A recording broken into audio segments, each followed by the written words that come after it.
Bom, já estamos de volta, né? Bem rapidinho, intervalo bem rápido mesmo. Foi só o tempo de tomar uma aguinha e voltarmos. Como você viu, no nosso primeiro bloco, estamos hoje discutindo, né, assuntos tão importantes nesse Dia Internacional da Mulher e te convidando a participar de um evento importantíssimo. Vai ser um dia inteiro de discussões com todas essas pessoas importantes, né, que trabalham nas instituições que atendem a mulher, que fazem esse empréstimo à nossa sociedade, e com discussões bastante importantes que precisam da sua participação, né? É fundamental que as pessoas participem desses eventos, até para levarem algumas ideias, né? Eu gosto sempre de dizer aqui que no âmbito dos serviços públicos, né, no âmbito da saúde, muitas das soluções que serão soluções necessárias, serão soluções mais eficientes, estão aqui na sociedade, né? Estão do outro lado. Não está lá na administração pública, não está lá no nosso gestor. Às vezes a solução está aqui, desse lado, na população.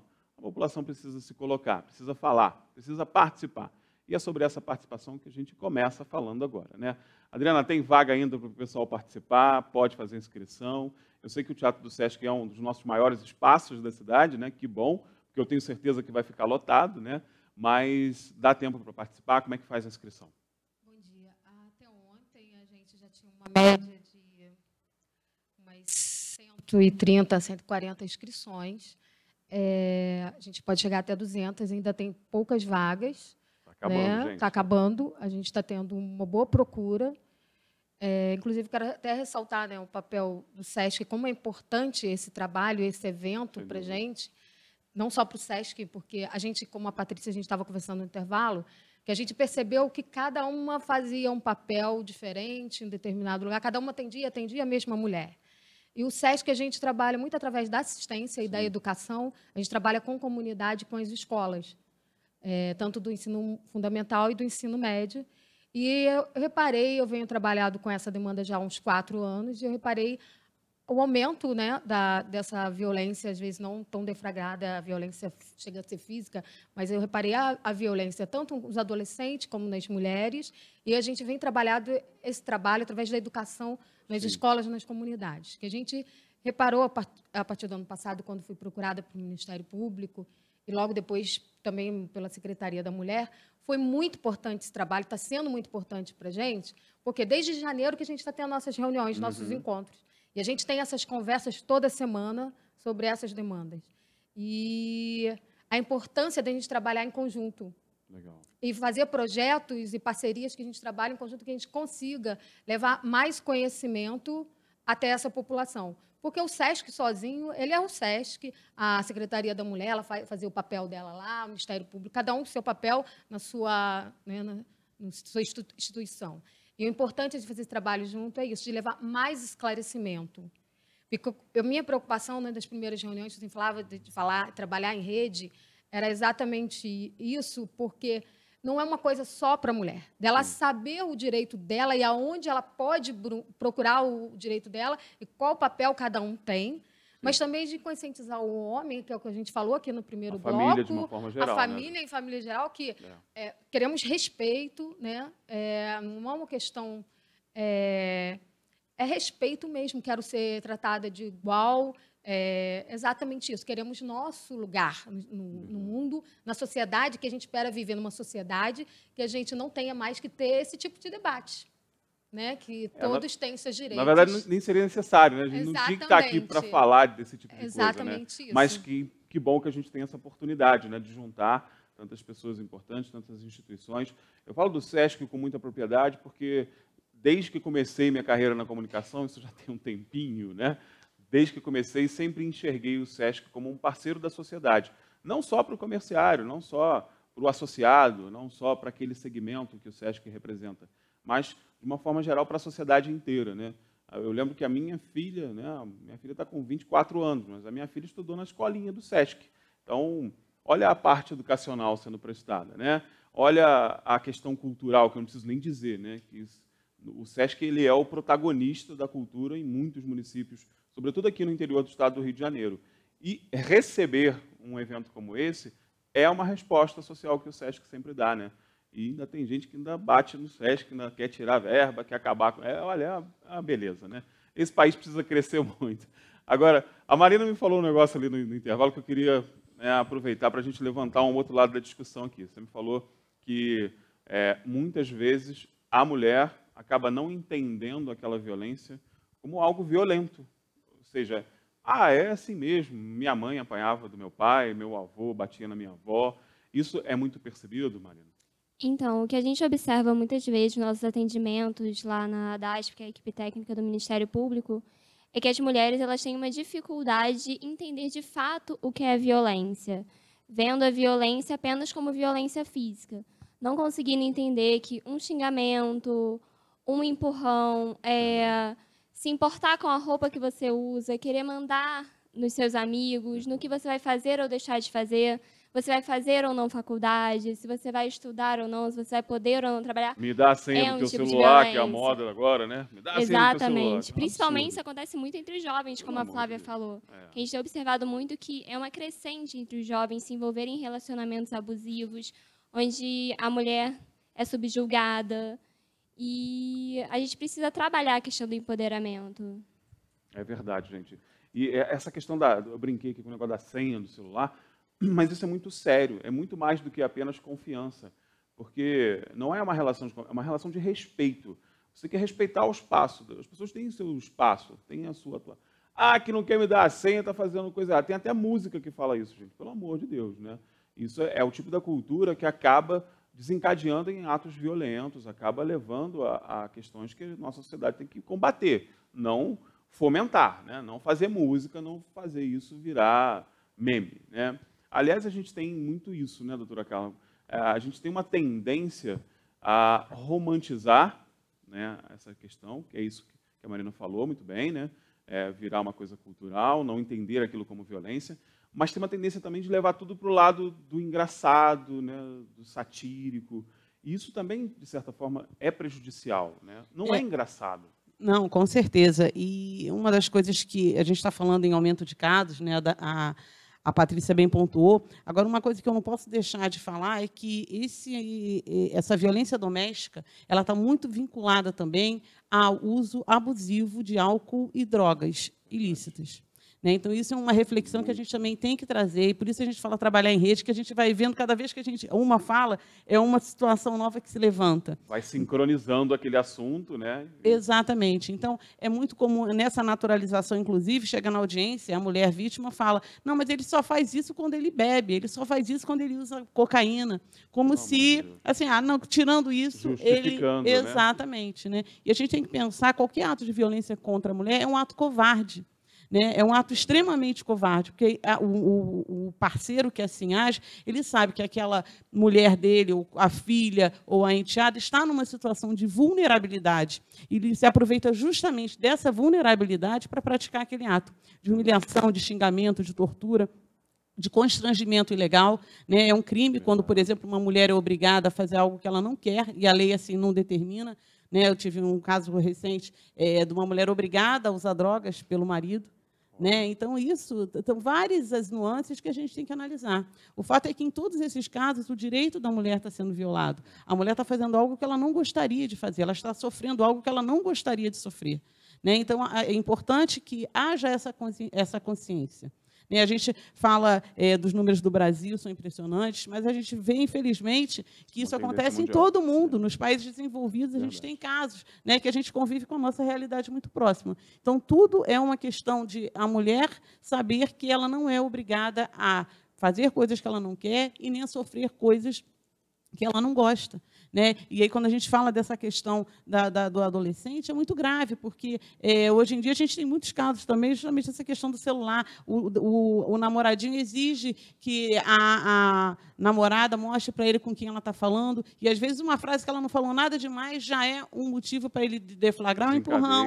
Exatamente. E a gente tem essa questão do empurrar, não. Às vezes a gente pergunta na audiência ou num atendimento, mas ele já bateu em outras vezes, você não. Nas outras vezes ele só me empurrou. Né? Então, e essa é uma coisa corriqueira. Né? Então, a gente tem que realmente ter uma atenção todos esses atos são atos covardes, atos de violência, atos com os quais ninguém da sociedade pode compactuar. Então, assim, eu só queria falar assim, a gente fala em rede, fala em instituição, mas essa rede também tem que ser formada por cada pessoa que está nos assistindo, por cada cidadão que acha muito feio quando vê uma mulher com a cara espancada na televisão, mas muitas das vezes, não, quando houve um pedido de socorro, fica com receio de chamar a polícia e de chamar os órgãos, né? E acaba se expondo. Né? Então, nós somos responsáveis por mudar essa mentalidade, todos nós. Começa na nossa casa, principalmente essa mudança. Né? Mas vamos falar desse tal de empoderamento, que eu não entendo, de verdade. Eu vou perguntar às meninas, vou começar com a Patrícia. Patrícia, esse lance de empoderamento que virou até marca, já virou grife, né? Que tem evento, tem um monte de coisa aí com essa questão do empoderamento. Eu acho, na minha humilde opinião, que o poder já está com as mulheres há muito tempo. Né? Tanto que Deus permitiu que fosse ela a responsável pela maternidade, né? Porque se desse para o homem, ele ia fazer besteira, com certeza. Né? Mas o que você vê como empoderamento, Patrícia? Você já, né, a palavra já diz que é o poder Exatamente. que a mulher tem que ter sobre ela e sobre seus atos, suas atitudes e seus direitos. Na secretaria, por exemplo, né, as pessoas, aqui a gente está falando muito só de violência. O empoderamento ele permeia todas as questões que você dá condições para a mulher sair desse ciclo de violência. Né? A gente fala muito claramente que é um ciclo. Você teve só um empurrão, então você não teve aquela agressão física, né, mais grave, que vá parar num hospital, que tenha uma marca. Então, ficou só no empurrão, ele estava nervoso, chegou num dia nervoso. Aí teve aquela briga, aquela discussão, aí a gente chama que tem o período da lua de mel. Né? Ele pede desculpa, eu estava nervoso, cheguei do trabalho mal-humorado, eu bebi demais, aí tem a lua de mel. Então, o casal se reconcilia, aí ela fala, não, ele pediu desculpa, passou. Aí começam, de novo, as espetadas, que a gente fala, né? As humilhações. Você é burra, você não faz a comida direito, não sei o quê. Então, começa, e a gente fala que isso é um ciclo de violência, até o momento que ele explode e agride essa mulher. Então, não são raras as vezes que a mulher demora. Né? Muita gente fala assim, né? Mas a mulher é sem vergonha porque apanhou e não fez nada. Não é ser sem vergonha. A questão é do empoderamento. A mulher, ela depende financeiramente. Né? A gente escuta muitos casos, o marido falou, você vai fazer o quê? Vai para onde? Vai para debaixo da ponte com as crianças? Tipo assim, sou eu que sustento a casa. Então, o empoderamento é isso, você dá o poder necessário para que ela tome as atitudes e a rédea da vida dela e das crianças, para que ela consiga andar livremente e ser feliz. Né? A gente brinca, agora você falou dos memes, recentemente eu vi um que eu achei bem interessante, que fala a mulher tem que poder sair de um relacionamento viva. Né? Infelizmente, hoje, você não sai de relacionamentos viva. Você pode terminar o seu relacionamento e seguir a sua vida. E sem que isso você tenha que parar numa delegacia de polícia para dizer que está sendo ameaçada e outras questões mais. Então, isso é muito sério. Né? A doutora Carla está falando aqui da consciência. Isso é uma coisa muito grave na sociedade atualmente. E a gente vê isso. Quando eu vi isso, virou piadinha, mas é uma coisa muito séria. Muito sério. Você ter que ouvir uma frase de que eu tenho que sair viva de um relacionamento, isso é uma coisa, né, que a gente tem que realmente pensar aonde que a gente está conduzindo. Tem que refletir de verdade. E aí que a gente fala do empoderamento, é a questão da geração de emprego e renda, né, a mulher se ver como um ser de direito. Eu estava falando aqui no intervalo que, às vezes, as mulheres chegam lá absolutamente destruídas. Sim. E 2, 3 atendimentos depois, ela já chega com batom, com o cabelo cortado, arrumado, com um sorriso. Então, isso é um empoderamento. Isso é quando você traz a autoestima da mulher de volta, ela se sentir capaz de viver e de realizar a própria vida. Verdade. E essa questão da violência e da dependência, ela não é exclusiva dos núcleos mais pobres, né? Não é a família pobre que... Pelo contrário, é que esse instrumento de pressão, às vezes, é maior. Você está andando de carro zero, sou eu que te dou o carro zero, você está morando num apartamentão. Essas coisas a gente precisa se atentar também. Não é coisa de pobre, não, tá, gente? Isabel, empoderamento. Me fala, por favor. Bom, Hoje eu vou virar craque de empoderamento. Essa é a nossa preocupação maior, que a mulher se conscientize de que ela precisa tomar para si todos os seus direitos. Verdade. Pegar as leis que a protegem para que ela consiga sair viva de um relacionamento que muitas vezes não é tão fácil. É fácil a gente dizer ela é sem vergonha, mas sair de um relacionamento é muito difícil. Porque você romper o elo é o X do problema. Você estava contando aquele caso que você viveu no interior, né? Sim. A senhora que te perguntou se podia trocar de marido, né? Exato. Uma das mulheres do interior, num evento, ela me perguntou se ela podia trocar de marido depois de ouvir sobre Lei Maria da Penha, de que a mulher tinha direito. E ela virou e disse assim, mas eu tenho direitos? Eu disse, claro que tem. E eu posso mudar de marido? Sim, claro. Ela foi para casa e mudou de marido naquele dia. Está vendo? E hoje ela é uma mulher transformada. Que legal. Ela puxou para si os seus direitos. Eu a vejo sempre e fico observando, principalmente as mulheres que a gente já conhece, Verdade. que elas puxaram esse direito para elas. Isso é o bonito da coisa. É verdade. De tomar para si o que é dela. Ou seja, a mulher é poderosa de verdade. Flávia, empoderamento é a mulher poderosa? Eu acho que a gente precisa pensar a questão do empoderamento como a própria questão da igualdade de gênero, né? Verdade. Que ela se sobrepõe, inclusive, à própria questão da violência. A gente discute muito a violência, e é importante que a gente o faça, porque os casos aumentaram muito, mas a gente precisa discutir, a gente precisa falar, inclusive, que essa mulher tem que poder não entrar num relacionamento abusivo. Assim. A gente hoje ainda tem uma realidade no Brasil, e aí no mundo, como a doutora Carla falou, em que mulheres ganham menos que homens, que mulheres têm uma relação de cuidado com os filhos, com a casa, com os outros entes da família, que é muito mais, uma presença muito mais significativa do que a do homem, por exemplo. A gente atende muitos casos, nos nossos atendimentos, a gente vê muitos casos que a mulher é a única responsável, por exemplo, por cuidar da casa, por cuidar dos filhos.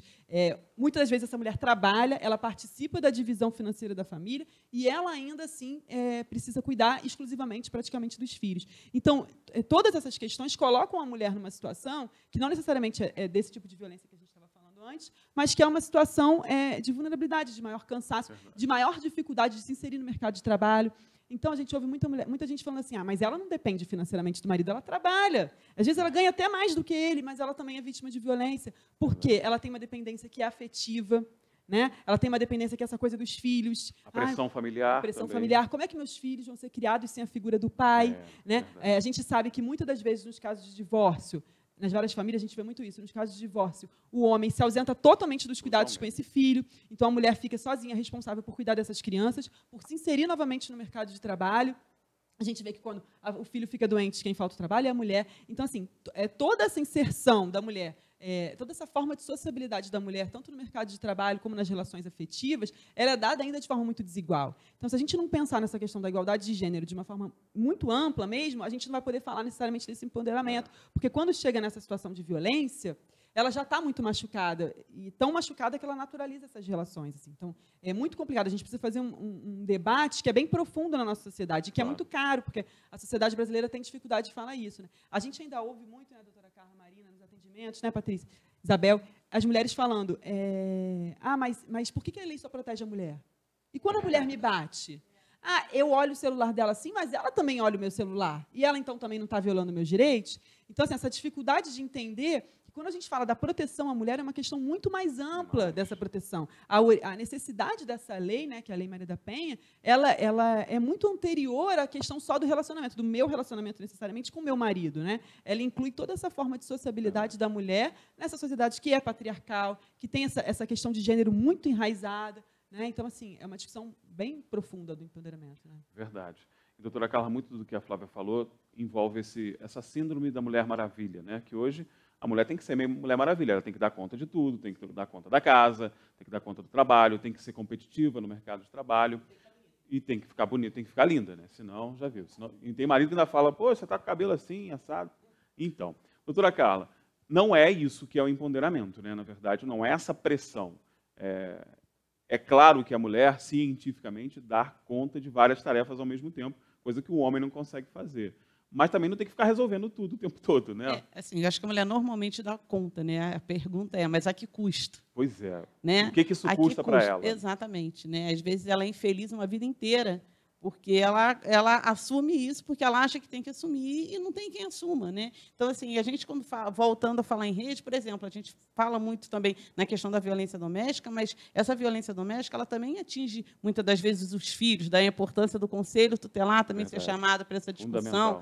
Né? Então, às vezes, assim, a mulher tem dificuldade de se enxergar como alguém que pode simplesmente dizer não. Não, hoje eu não vou fazer comida, hoje eu estou cansada, hoje eu estou com dor de cabeça, eu não vou fazer comida, hoje eu não vou levar. Ela simplesmente se habituou a dizer assim e parece que ela está errada. Ela se sente culpada, inclusive, se ela não cumprir todo aquele rol de tarefas que ela assumiu e que lhe foi delegado. Né? Não só por o marido, mas às vezes até dentro da criação. A gente tem que começar a falar de igualdade no jardim da infância.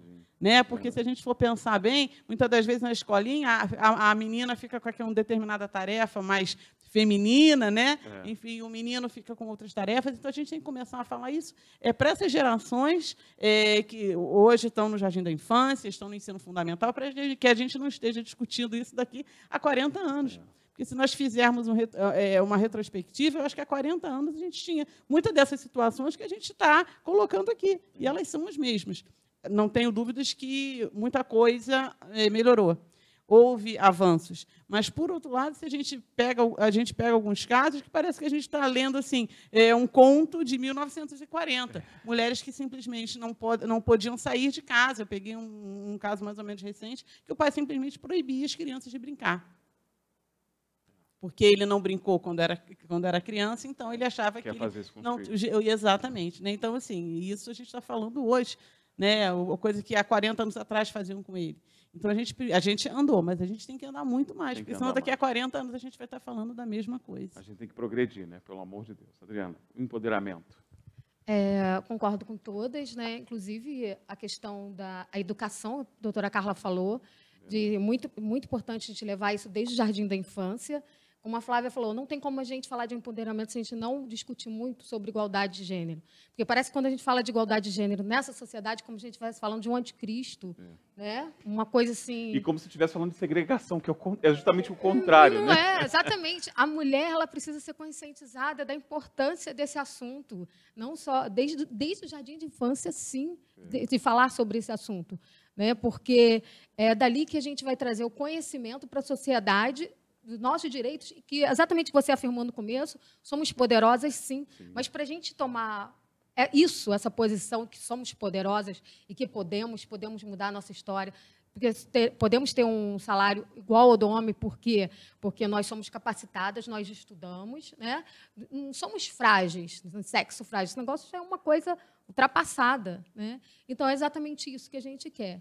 Né, que as mulheres se conscientizem, gente, que não é o anticristo, com igualdade de gênero. Tá? A gente está falando de direitos iguais, direitos de respeito. Né? Isso que nós queremos. Assim, nós vamos ser empoderadas, né?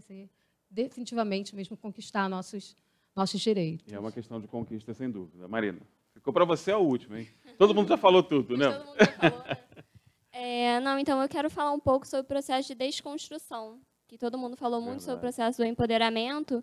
Só que o empoderamento ele vem junto com a questão da desconstrução, porque vem desde o patriarcado essa questão de que a mulher é que vai cuidar da casa, que ela tem que cuidar dos filhos. E aí depois entrou a nova demanda, que a mulher agora sai para trabalhar, mas ela ainda tem que cuidar da casa, dos filhos, como a Flávia falou. E aí a gente começa com o processo de desconstrução. Nem toda mulher vai ser uma supermãe, nem toda mulher vai gostar de cuidar da casa. E isso é normal. A mulher não é obrigada a fazer isso. A mulher não é obrigada a ser mãe. A mulher não é obrigada a fazer comida. A mulher não é obrigada a lavar a roupa do marido. E isso a mulher tem que entender que ela realmente não é obrigada. E esse é o processo de desconstrução. E é uma coisa que realmente vai aos poucos. E a questão do empoderamento feminino vai trazendo essa questão, vai mostrando para a mulher as coisas que ela não é obrigada a fazer e quanto ela pode se jogar no mercado do trabalho, que não vai ter problema. É verdade, gente. É porque, na verdade, foi um processo de conjunto, né? Então, tinha aquelas funções, aí ganhou alguns, mas as funções continuam, foi agregando, né? A mulher não tem que dar conta de tudo, sem dúvida nenhuma. Bom, vocês viram que a gente podia ficar aqui o dia inteiro falando, né? Tem assunto pra caramba, é um assunto importante, mas a discussão é necessária, as pessoas precisam discutir. Tudo que a gente falou aqui hoje, você tem que levar para a tua família, para a tua casa, para o teu núcleo familiar, né? Às vezes não está na tua casa, mas está na casa do teu irmão, do teu primo, da tua tia, né? Tem que levantar essa discussão, tem que identificar esses problemas. Muitas vezes é a falta de informação que leva a um caso violento, é a falta de informação que leva a mulher a se submeter a esses casos violentos, né? Então, a mulher tem que saber que ela é amparada, sim. As nossas instituições públicas são muito bem equipadas para receber esta mulher. O Ministério Público está muito bem atendido em sua estrutura para receber essas demandas da mulher. Ele é o nosso representante, né, junto às nossas demandas no Judiciário. A Secretaria da Mulher, a gente já falou aqui, né, tem uma estrutura maravilhosa, está lá de portas abertas todos os dias para te atender. Toda hora que você chegar lá, em qualquer momento que você chegar lá, dentro do horário de funcionamento, vai ter alguém para te receber, vai ter alguém capacitado para ouvir o teu problema e te encaminhar, ou para um conselho, ou para o próprio Ministério Público. Você vai ser amparada, não se sinta sozinha. E o principal disso tudo, né, é não se sentir sozinha mesmo. Você tem toda uma estrutura para te abraçar nos casos em que você se sentir vítima de violência, né? E identifique essa violência, tá, gente? Depois do não, tudo é violência, né? Tudo é violência. Gente, muito obrigado pela participação de vocês. Só queria passar mais uma vez dia do evento, horário. Vamos passar para a Adriana. Vamos lá. Então, o evento é no dia 12 do 3, agora 12 de março, começa às 9 horas da manhã. A gente vai ter os debates e as pessoas vão poder participar até no final desse debate, levando suas perguntas, né? Vamos estar com a exposição de algumas mulheres também, que trabalham tanto a partir da Secretaria da Mulher, com essa parte de empoderamento, essa parte que a gente faz da Secretaria de Saúde também vai estar participando. Legal. Então, é muito importante. A Arte Anastácia também vai estar participando, é muito importante. As apresentações também, tanto da Secretaria de Saúde como a cultural lá do SESC também, dentro desse tema. E as inscrições elas podem ser feitas pelo link que está circulando. Eu botei algumas inscrições também no SESC, direto lá para as pessoas que têm dificuldade poderem ir até lá e fazer essas inscrições. Qualquer dificuldade, você entra em contato com a gente pelo nosso WhatsApp, que a gente te passa aí as informações mais corretas, tá? Muito obrigado, Patrícia, obrigado. Doutora Carla, muito obrigado pela sua participação, tá? Leve os nossos cumprimentos ao pessoal do Ministério Público, que a gente guarda sempre no lado do coração aqui. Eu gosto de dizer que o Ministério Público mora no meu coração de pantufas, para ficar confortável e não sair. Muito obrigado, gente. Obrigado pela participação de vocês. A gente vai para o intervalo comercial, porque ainda tem muito assunto pela frente, né? Temos muito assunto pela frente. O programa está quase chegando no final, mas hoje tem Café com Política ainda temos entrevistas. Fique aí, porque a gente vai para o intervalo rapidinho e já a gente está de volta.